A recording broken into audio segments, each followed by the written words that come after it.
Namaskar. I am Dr. Nalini Avinash Wagmare, working as an assistant professor at the Maharashtra Vidyapeeth.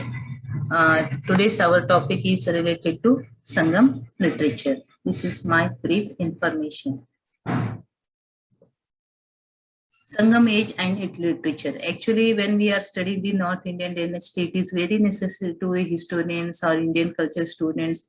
They must know the some South Indian dynasties also. For that purpose, today's our topic is basically this Satavahanas and Sangam literature, Sangam era related to the South Indian dynasty.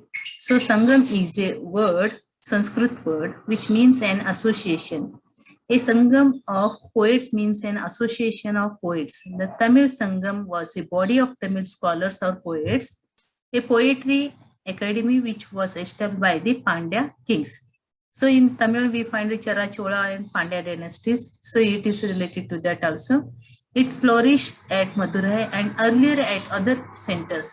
According to Tamil tradition, there were as many as 3 Sangams for mythological times. Historical third Sangam is accepted as having existed in the early centuries of Christian era. Then Sangam literature. According to K.A. Nilakanta Shastri, who was a famous historian, and many of his South Indian history books we refer. So this, according to Nilakanta Shastri, is that the Sangam literature which combines idealism and realism and classic grace with indigenous industrial strength is rightly regarded as constituting the Augustan age of Tamil literature. It gives a clear picture of Tamil society at a stage when Sanskritic ideas and forms were attempting to dominate the picture, but had not met with success. It reveals to us a secular-minded people engaged in the battle of life in all its aspects, refusing to yield to religious fanaticism. It deals with secular matters related to public and social activity. Then again, the poets played an important role in the social life of the people. They were a source of education and they perform function and instructive nature. So they showed the spirit of universal kindness and benevolence. When we study the Sangam age, Sangam literature, Sangam society, so this Sangam literature gives us every information to us related to South India. The great among the poets and thinkers of the Sangam age, Tolkapiyar, Valluvar, in Lango, Adigal, Satanagar, Kapilar, etc. were outstanding. The great grammatical work that is famous, Tolkapiyam, the 10 poems, the 8 anthologies and 18 works and 2 epics belong to the Sangam age. There are other works which have completely or mostly perished. Tolkapiyam is the oldest extant Tamil grammar written by Tolkapiyar. That's why it's called as a Tolkapiyam. The 2 epics were grand epic treatment of an indigenous story. The Kural was composed by Volanar. So these are the few books and those are the information about South Indian dynasty at that time. Then what was the, when we are studying the in Sangam age, in Sangam literature, what they have written in that book or related to socio-political, economic, religious and India's relation with the other countries, everything is they have mentioned in that book. It is written, Sangam age literature is written in Tamil language. So here the Sangam king, what was the king's position at that time, what were his duties and what the political affair of that period. So here let's see, the Sangam monarch was an autocrat whose powers could not be checked or curtailed by institutional devices. His own will in the last resort was the only effective check on his arbitrary rule. So he was the whole authority of that state. The Sangam people willingly accepted hereditary monarchy as the best form of government. They expected the kings to adhere to a certain decent code of royal behavior. The king was expected to maintain the dignity of his office by looking after the welfare of the people and maintaining law and order.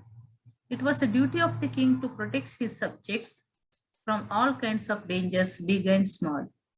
He was to punish the wicked and reward the virtuous. So here the king was the main authority of the state, and his main king's main duty is to look after the welfare of his subjects or people and give the good administration to the nation. Then again, along with king, some others also helped to king to do his duties. The king employed many ministers and their duties were advisory. They were present in the court and advised the king on matters on which they were consulted. It was the business of minister to try to guide the king. The ministers were not selected from any community. Their influence on the king was subtle and indirect. They could be ignored if the king so desired. Means king was whole authority, but to run the administrative smoothly, appointed the other ministers, but the minister's advice is not final one. Then warfare.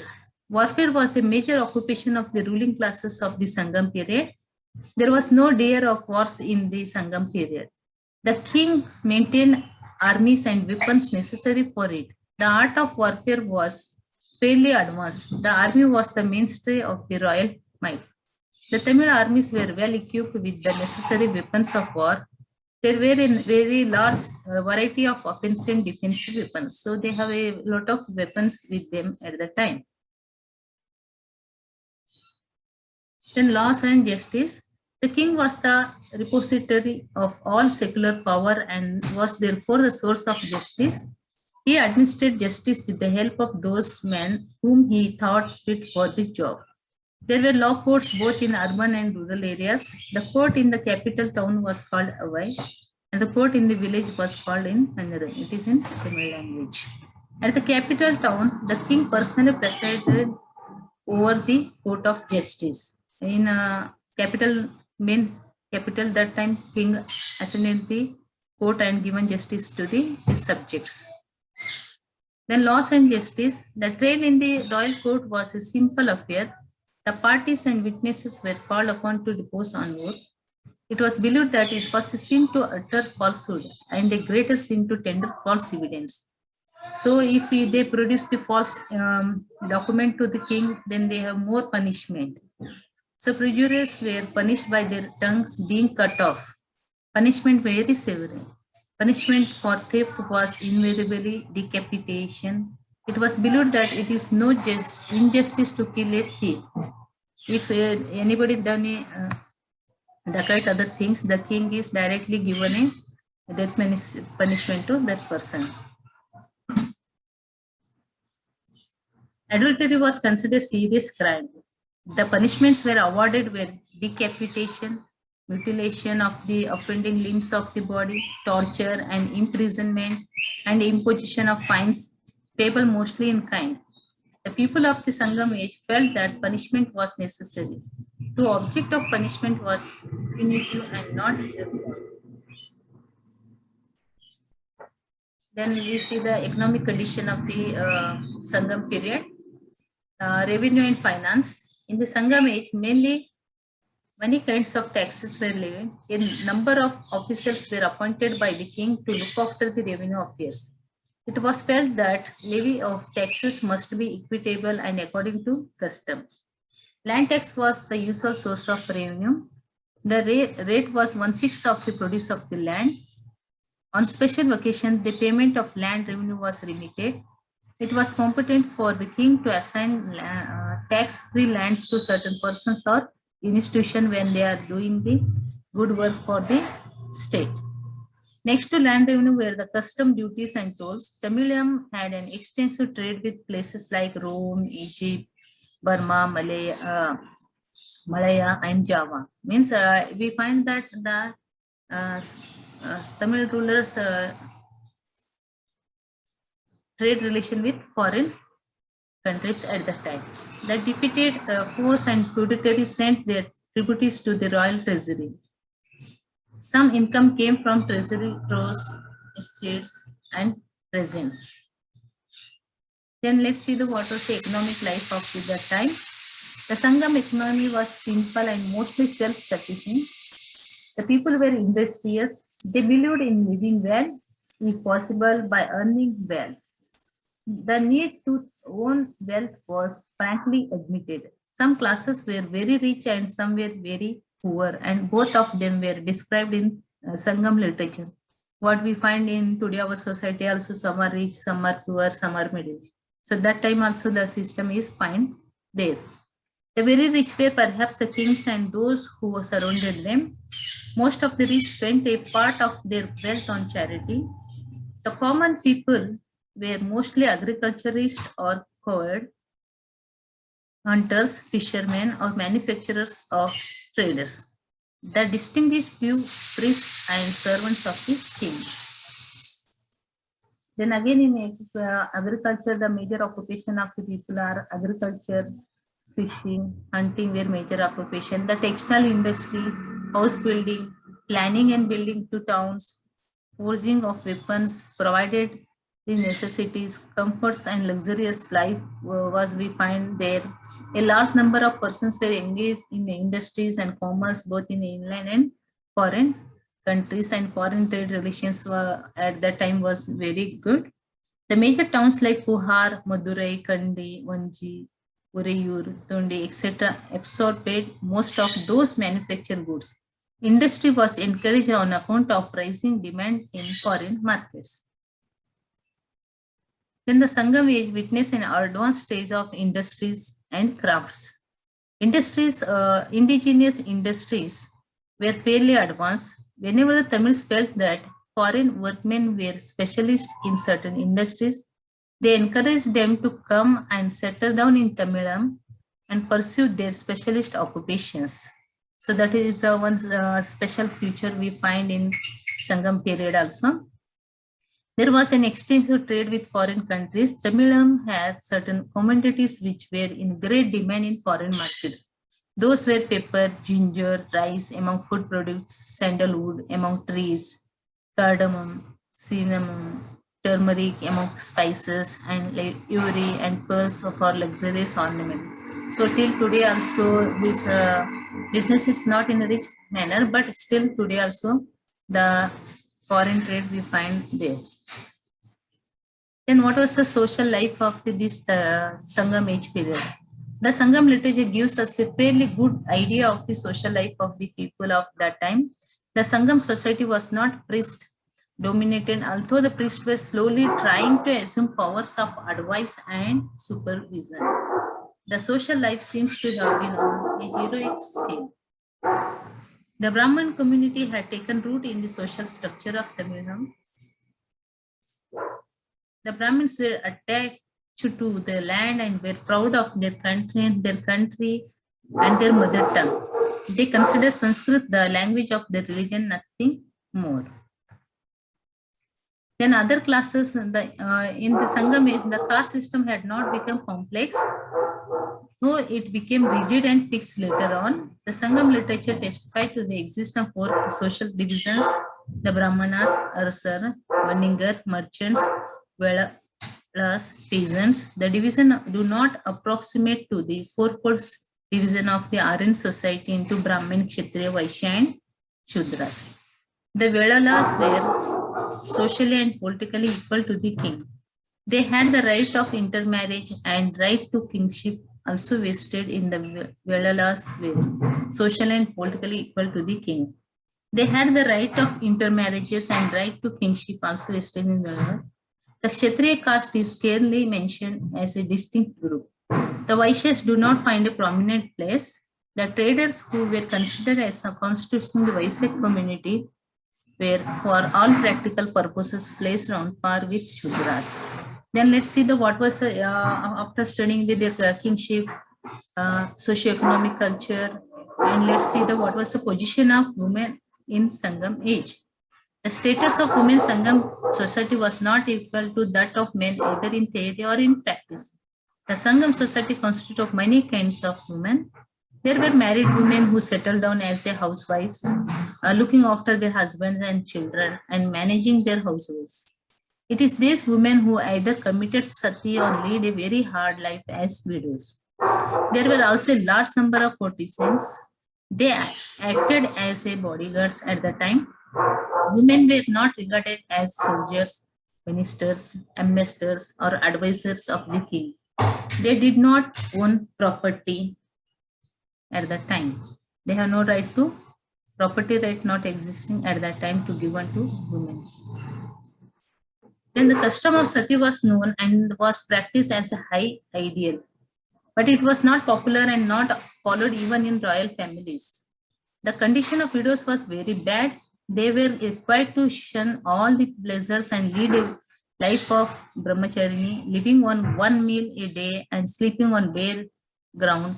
Their head was cleanly shaven.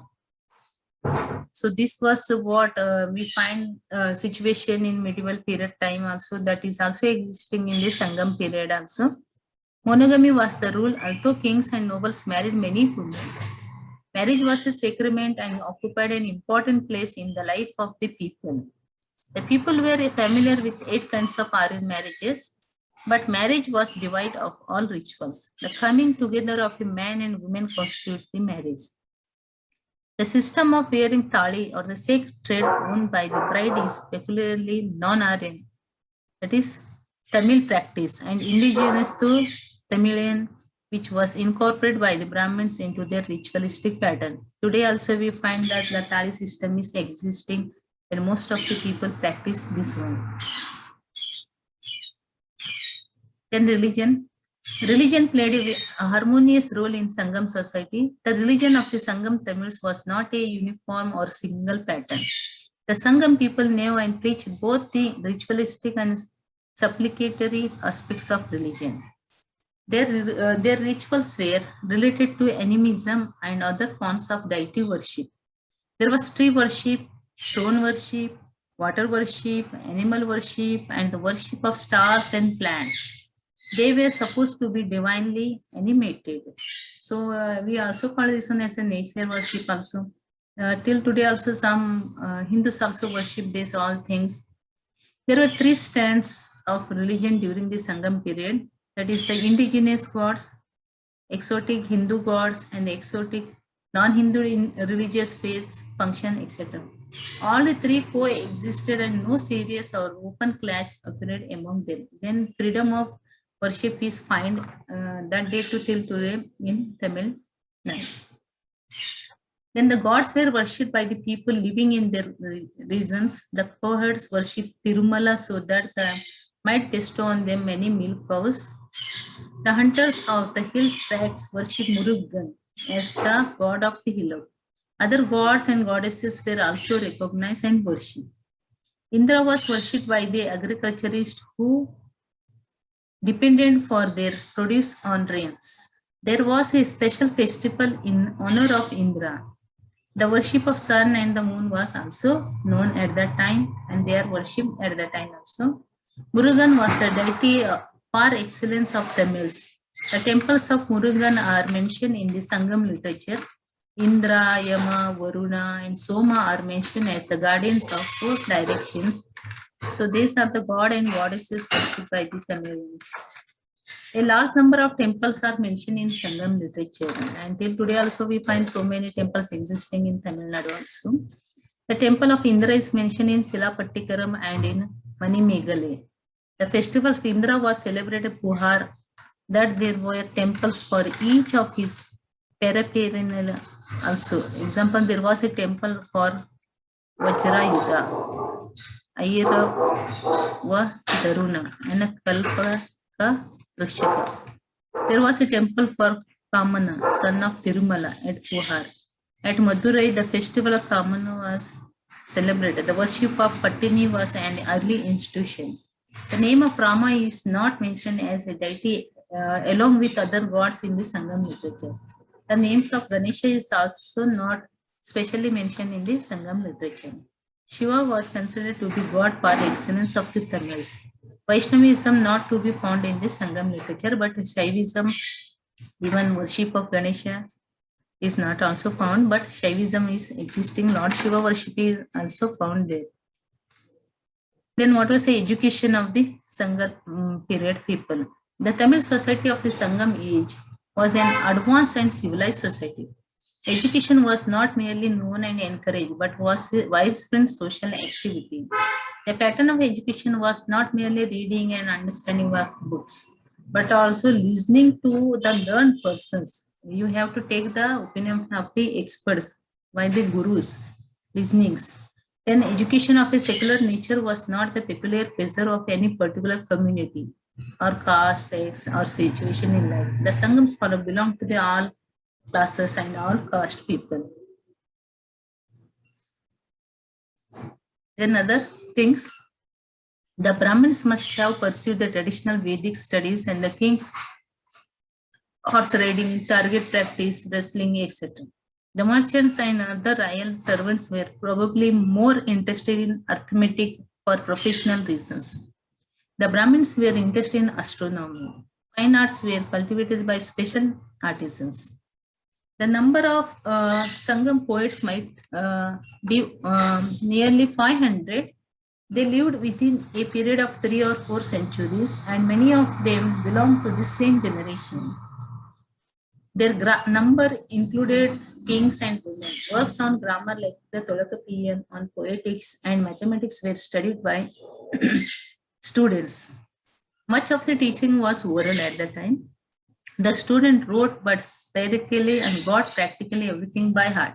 If a poem given to him, he has to by heart it, learn it. When Guru asks them, then he has to explain those things. The oral education system existing at that time. Then arts. Sangam rulers also given patronize the arts, culture, and other things. Let's see arts. Among the fine arts, painting was greatly developed. The walls of the houses of rich people and courtesans were painted with appropriate colors. The theaters, screens are painted with suitable scenes. There was a treatise on painting. Sculpture was a familiar plastics art to the Tamilians. The material used by these sculptures was of perishable nature. Dance, drama, and music received princely encouragement. They were developed to a rare degree. The art of dance had, in a sense, reached perfection in those days. Dance was performed by both men and women. Tamil art influenced foreigners also. Till today, also most of the South Indian interested in dance, music, singing, and other things.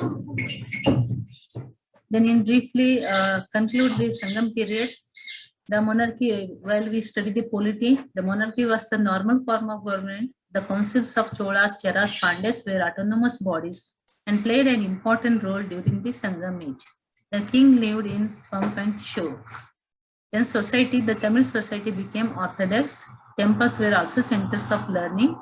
Superstitions, omens prevailed in the society. Shiva was worshipped at that time. Then economy, in briefly, agriculture was the main occupation of the people. Handwoven silk, copper ware, every products, ornaments were the articles that the age produced. That industries trade with Romans, Greeks, and Arabs, means trade relation with foreign countries. Then art, there was a great progress in the field of music and dance during the Sangam period. Shilapatikaram is the epic of music. It laid the foundation of Carnatic music. Drama developed later on in Sangam period. So these are the few books you can refer for detailed study of the Sangam literature and Sangam period. Here only briefly explain about this Sangam age or Sangam literature. Thank you very much for listening my lecture.